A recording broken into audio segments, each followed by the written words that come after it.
It was just after 5 p.m. when Amber Miller answered the door to a Deliveryman. Less than 12 hours later, she would vanish from the face of the earth, leaving behind a trail of questions that no one could answer. Amber, a 16-year-old high school student, had grown up in the small suburban town of Crescent Hills. Everyone knew her, from her friendly smile to her natural ability to make friends. She had a quiet, peaceful life. A typical teenager, her world revolved around school, sports, and her close-knit group of friends. She was the kind of person people described as always so full of life. Her parents, Jane and Mark Miller, were on a quick weekend getaway. It had been planned for months, a rare opportunity for them to get away from their busy lives. Amber had stayed behind, eager for the weekend of freedom. That Friday night, Amber was supposed to meet friends for a movie, but when the doorbell rang, she had no idea that her night was about to take a turn for the worse. Crescent Hills was one of those towns where doors were left unlocked, where neighbors looked out for each other, and where everyone knew your name. It was the kind of place where parents didn't worry about their children staying out past curfew, and where no one expected anything sinister to happen. Amber lived in a small house on the edge of town. The area was quiet and lined with trees, the kind of place you could imagine a teenager being safe. Her parents were hardworking but gave Amber the space she needed. They trusted her and had no reason to believe anything would go wrong when they left for the weekend. But that evening, something felt different. When Amber answered the door, she saw a man standing there, holding a large package. He was tall, with dark hair and a nondescript uniform, the kind of outfit a delivery driver would wear.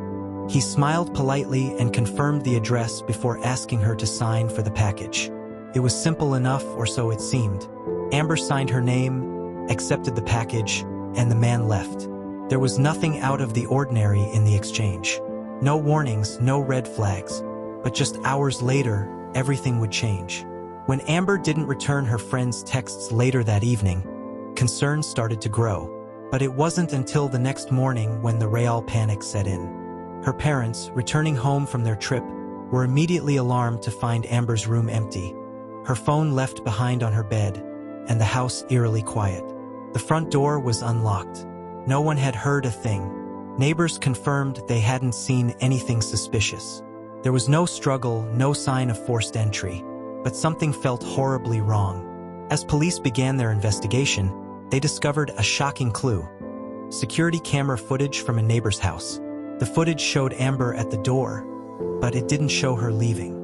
The deliveryman, though seen entering the frame, was nowhere to be found when the camera next captured the front porch. Amber was simply gone. Detective Sarah Harris was assigned to the case. A seasoned investigator, Sarah was used to solving tough cases, but nothing had prepared her for this. The town was in shock, and rumors swirled in every corner. Who would want to hurt Amber Miller, and why? As the investigation unfolded, the team discovered several key pieces of evidence. The first lead was the deliveryman, who had not been caught on the neighbor's security footage after handing over the package.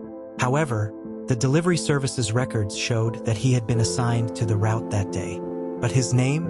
It wasn't in the system. The man wasn't an employee of the company. He had no traceable background, no address. He was a ghost.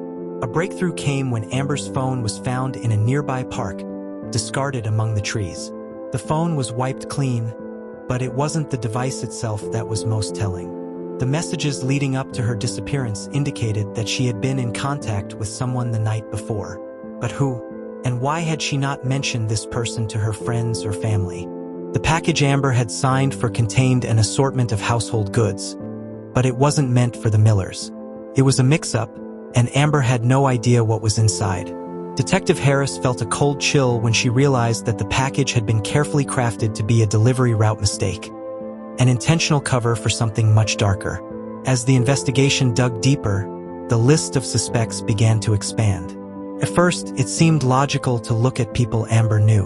Was it someone she trusted? Someone she had confided in? But each lead fizzled out. Amber had no enemies, no secretive relationships. She was loved by all. Then there was the mysterious man who'd been seen with Amber at the door. Was he involved in Amber's disappearance? Or had he simply been a pawn in a much larger game? The deeper the investigation went, the more twisted the case became. Amber's parents were devastated. Mark, her father, was consumed with guilt for leaving her behind. Jane, her mother, couldn't fathom how something so horrific could happen in their quiet town. They questioned everything. Was there something they missed? Could they have done something differently? Detective Harris, too, felt the weight of the case. She knew Amber's disappearance would haunt her, but she also began to wonder about the person who took her. What kind of individual could commit such a crime? The lack of evidence made it clear that this wasn't an impulsive crime.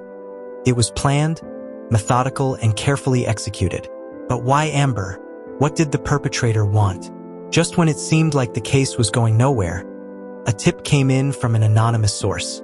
Someone had spotted a similar-looking delivery van a few days before Amber's disappearance. But the man driving it, he was not the same person from the night of the crime. The Deliverman from that night, it seemed, was part of a much larger operation.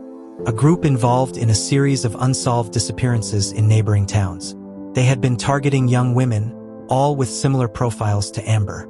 Each case had a pattern. Each one involved a mysterious Deliverman who disappeared without a trace after dropping off an innocuous package. The breakthrough finally came when investigators traced the Deliverman's real identity. His name was Derek Simmons, a known criminal with ties to human trafficking. He had been using the delivery services to disguise his true intentions, abducting women and using the package as a distraction. But where was Amber?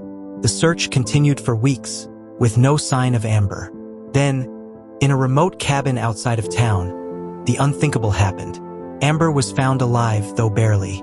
She had been kept captive, hidden away in a dark room, with only the memories of her terror to hold on to. Her recovery was slow, and the trauma she endured would stay with her forever. But Amber, with the help of her family and the investigators who worked tirelessly to find her, slowly began to rebuild her life. Amber's case became a turning point for Crescent Hills. The town, once known for its safety and tranquility, now lived in fear. It became a cautionary tale of what could happen when the unthinkable happens in a small, unsuspecting community. For Detective Harris, the case was both a victory and a reminder of the darker sides of human nature. As for Amber, she would never forget that fateful night when a stranger knocked on her door.